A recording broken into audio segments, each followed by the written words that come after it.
السلام عليكم، نرحبوا بكم برنامج تعلم من بلدك، برنامج اللي يعاون اولادنا ويفيدهم عنهم يستفادوا اكثر ويتعلموا. خليكم معنا.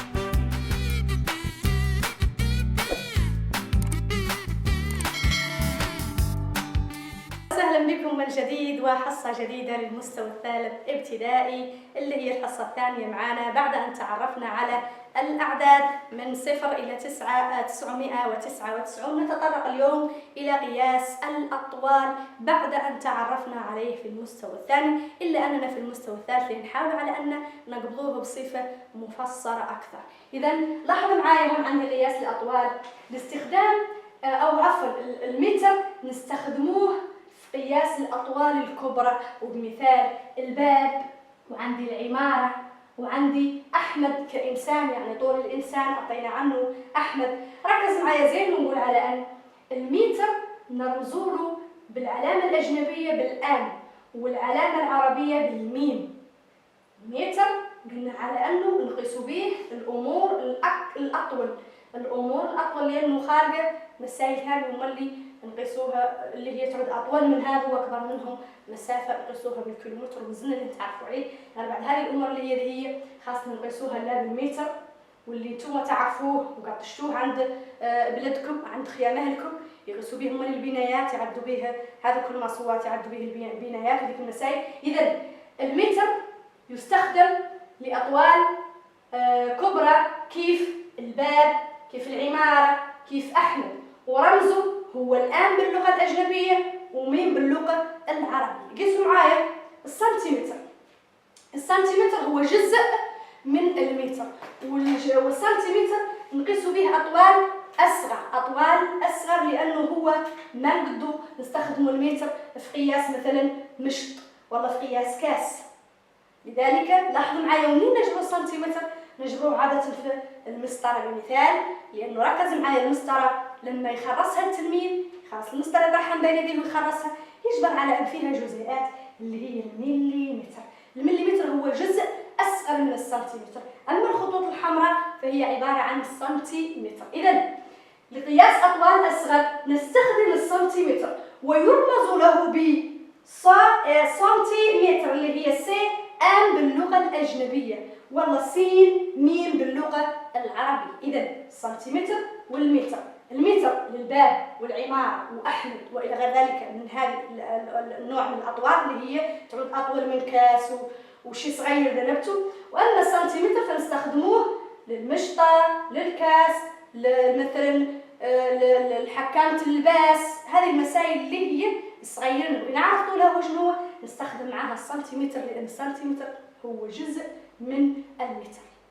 إذا المتر هو يعتبر الوحدة الأساسية لسعة الأطوال، أو عفوا للقياس الأطوال نستخدم المتر لأنه هو الوحدة الأساسية للأطوال.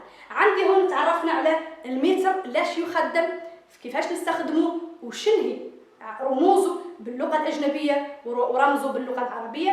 ثم تعرفنا على أيضا السنتيمتر اللي هو يعتبر جزء من أجزاء المتر، وشنهي رموزه سواء كانت العربية أو الأجنبية. وتعرفنا على الأمور اللي هو يقيسها، وأعطينا بالمثال مشط، وأعطينا بالمثال أيضا كأس. إذا هذا هو المتر وهذا هو السنتيمتر. وركزوا معايا زين وانتبهوا باش نتعرفوا على المتر وأجزائه والمتر ومضاعفاته في هذا الجدول. تعرفوا عليه ازاي؟ ونقول على أنه عنده أجزاء وعنده مضاعفات، وباش نتفاهموا على أجزاء الاشتنقال ومضاعفات الاشتنقال نقولوا على أن أجزاء وهي أجزاء يعني تابعة له، هي أصغر منه، يعني تعتبر أصغر منه درجات هي أصغر من المتر. وعنده المضاعفات اللي هي وحدين أكبر من المتر، المتر براسه يعتبر لهم جزء. إذا لاحظوا معايا زين، هون عندي الوحدة اللي هي المتر، رمزها بالأجنبية ورمزها بالعربية مكتوب، وخاص التلميذ يحفظ حفظ يعني مطلق. لماذا؟ لأنه اللي ما حفظ حفظ مطلق ما يقدر نهائيا يعدل معنا الفارقات اللي هي عندنا في السؤال. إذا لاحظوا معايا زين، هون عندي وركز معايا زين ليش ينقال المتر، ليش ينقال أجزاؤه، وليش ينقال مضاعفاته، شكون هما أجزاؤه وشكون هما مضاعفاته. عندي المتر هو الوحدة الأساسية لقياس الأطوال. لاحظوا معايا زين، المتر على جنب المتر يأتي الديسي متر. الديسي متر هو الجزء الأقرب للمتر في أجزائه. ثم بعد ذلك يأتي السنتيمتر اللي هو تعرفنا عليه، قلنا على أنه ينقاس به المشط والحالات الأطوال الصغيرة. إذا لاحظوا معايا زين، السنتيمتر هو ثاني أجزاء المتر. ثم بعد ذلك يأتي المليمتر اللي هو أصغر أجزاء المتر، وكنا تكلمنا عليه، هم اللي في المسطرة وتعرفنا عليه هذوك المليمات اللي مرسومين في المسطرة. إذا أجزاء المتر هي ديسيمتر، سنتيمتر والمليمتر. ديسيمتر، سنتيمتر والمليمتر هي أجزاؤه، هي أصغر منه. يعني قيسوا معايا مضاعفات المتر. المتر دائما هو الوحدة، نبدأ من عنده دائما لأنه هو وحدة قياس الأطوال. قيسوا معايا الوحدة اللي المضاعف اللي أكبر منه مباشرة هو ديكا متر. لاحظوا معايا من هون دي ومن هون دي، دال والدال، غير الاختلاف هو أنه هذا ديسيمتر وهذه ديكا متر، هذا لتسهيل الحفظ فقط. لاحظوا معايا ديكا متر هي أكبر مباشرة من المتر. ثم يأتي الهكتومتر. الهكتومتر يبعد عن المتر بدرجتين، بعد الديكامتر يأتي الهكتومتر وهو مضاعف أكثر من الديكامتر للمتر. عندي ذاك هو الكيلومتر واللي هو أكبر شيء في المتر. إذا لاحظوا معايا زين، الكيلومتر يعتبر مضاعف للمتر لأنه 1 كيلومتر تساوي 1000 متر. لاحظوا معايا زين، 1 كيلومتر تساوي 1000 متر، لذلك كل هذه الأجزاء تعتبر أجزاء للكيلومتر. إذا لاحظوا معايا زين، هون عندي الوحدة المتر عندها أجزائها وعندها مضاعفاتها، يعني أصغر منها ويعني أكبر منها، غير في النهاية الجدول كامل يعتبر أجزاء للكيلومتر، هو لأنه أكبر شيء في الجدول. إذا لاحظوا معايا زين، تعرفنا في النهاية على المتر وأجزائه. المتر كوحدة أساسية للقياس الأطوال، له أجزاء وله مضاعفات. أجزاؤه هي الديسيمتر، السنتيمتر والمليمتر، ثم مضاعفاته هي الديكامتر والهكتومتر وأخيرا الكيلومتر. إذا لاحظوا معايا زين هون لاحظوا معايا هون لنحاول على أن ندخلوا الأعداد اللي هي معطيانا 25 متر ندخلوها في الجدول، ومعطيانا 5 سنتيمتر، ومعطيانا 23 هكتومتر. ثم بعد ذلك معطينا نبحث كم يساوي 1 كيلومتر في المتر، كم تساوي 20 مليمتر في السنتيمتر، وكم تساوي 24 متر في المليمتر و1 متر في السنتيمتر. إذا لنحاول على أن ندخلوا الأعداد في الجدول، وطريقة تدخيل الأعداد في الجدول خاصة تعود مركز معايا ومنتبه باش تفهم معايا زين. شوف معايا 5 سنتيمتر، 5 سنتيمتر، و5 هون هي رقم 1، ما هو عدد مركب من رقمين وإنما رقم 1. مباشرة نقوم قايس خانة السنتيمتر، خانة السنتيمتر، وأضع الخمسة مباشرة، أضع الخمسة مباشرة. لماذا؟ لأنها الخمسة هي رقم 1، قلنا عنه ما هو عدد مركب من رقمين. لو كان عدد مركب من رقمين تختلف العملية، ولاحظوا معايا زين باش تركز. شوف معايا هون عدد مكون من رقمين، عدد مكون من رقمين. إذا لاحظوا معايا عندي 25، وال25 خاصة تدخل في المليمتر. أنا ما نقوم نكتب 25 كاملة في المليمتر، خلي قاعدة تقول، ركز معايا زين، خلي قاعدة تقول على أنه العدد المركب من الرقمين العدد اللي خاصه يدخل في المتر، يعني في الوحدة المعطياله هو عدد الأحاد، هو عدد الأحاد. ومن هون ننطلق بالقاعدة، عندي 25 أحادها هنا وعشراتها هنا. إذا أين المتر؟ مباشرة نحو المتر. شلون ندخل المتر؟ الخمسة اللي هي أقرب للمتر، الخمسة اللي هي أقرب للمتر باش ما تنساها مباشرة.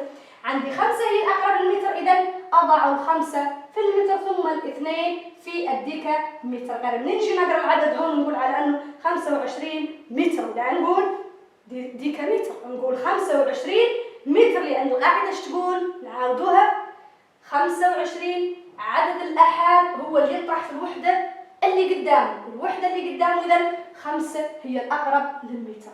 إذا 25 متر، 25 متر. نحاول ندخلوا 23 هكتومتر في الجدول. إذا عندي الهكتومتر، اش قلنا على أن منين هي الوحدة اللي متوليته؟ منين هي الوحدة اللي متوليته؟ هي 3. إذا والثلاثة هي وحدات. إذا 3 هنا والاثنان هنا.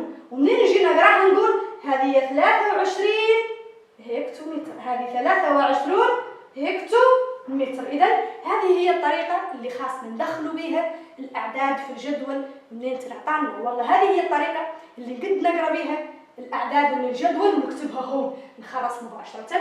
هذه 5 سنتيمتر، نجي هون ونقول عندي 25 متر، ونجي هون ونقول عندي 23 هكتومتر. هون معطيلي على أني نحاول نبحث عن 24 متر. 24 متر كم تساوي من المليمتر؟ 24 متر كيفاش ندخلها؟ قلنا على أنه الآحاد المتولية المتر هي اللي تدخل في المتر. 4 انتبه معايا زين، 20 متر. 24 متر كم تساوي من المليمتر؟ كم تساوي من المليمتر؟ أضيف الأصفار ثم أقول أن العدد هو ماذا؟ 3 ثم 2 24,000. 24,000. إذا لاحظوا معايا زين، لماذا هي 24 متر وعطت 4000؟ إذا التلميذ المركز شو يقول؟ طبيعي جدا. لماذا؟ لأن المليمتر هي أصغر جزء من المتر. المليمتر هي أصغر جزء من المتر، لذلك لا يعود أكبر منه المتر بياسر، هيك هي بالآلاف طبعا. ركزوا معايا ضريب. 1 متر كم يساوي من السنتيمتر؟ 1 متر كم يساوي من السنتيمتر؟ إذا 1 متر كم يساوي من السنتيمتر؟ أين هو السنتيمتر؟ إذا يساوي 100. 1 سنتيمتر يساوي 100 من عفوا 1 مليمتر. 1 متر يساوي 100 من السنتيمتر. 100. قيسوا معايا الأعداد الأخرى. إذا شوفوا معايا 1 كيلومتر. أوه العدد الأكبر، يعني الكيلومتر الكبير، الكيلومتر اللي نقيسوا بها لا بين مدينة ومدينة، مسافات اللي بين المدينة والمدينة. إذا لاحظوا معايا زين، قال لك 1 كيلومتر كم يساوي من المتر؟ 1 كيلومتر لو المتر كم يساوي من المتر؟ 1 2 و3. إذا 3 يعني 1000.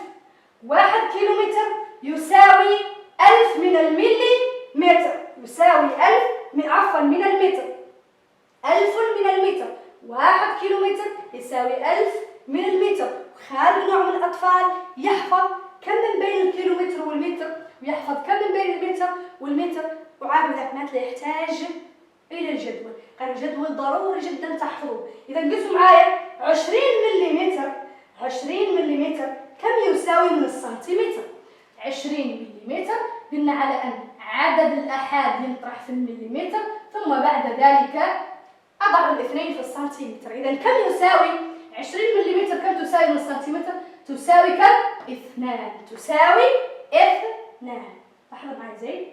وبهذه الطريقة نعود تعرفنا على طريقة إدخال الأعداد للجدول وطريقة قراءة الأعداد المولي من الجدول. إذا مثل ما رأيتم تعرفنا على قياس الأطوال كوحدات، تعرفنا على المتر شنو هو وشنو هي أجزاؤه، شنو هي مولي مضاعفاته، وتعرفنا على الأعداد كيفاش ندخلوها في الجدول وكيفاش هما اللي نقراوها من الجدول. تعرفنا على شنو هو العدد اللي نديروه في الكيلومتر، كم يساوي من المتر، وكم يساوي من السنتيمتر، وكم يساوي من المليمتر، وعطينا الطريقة بالضبط. لذلك خاصكم يا الأطفال تحفظوا الجدول ياك تقدوا مباشرة تتعاملوا مع قياس الأطوال.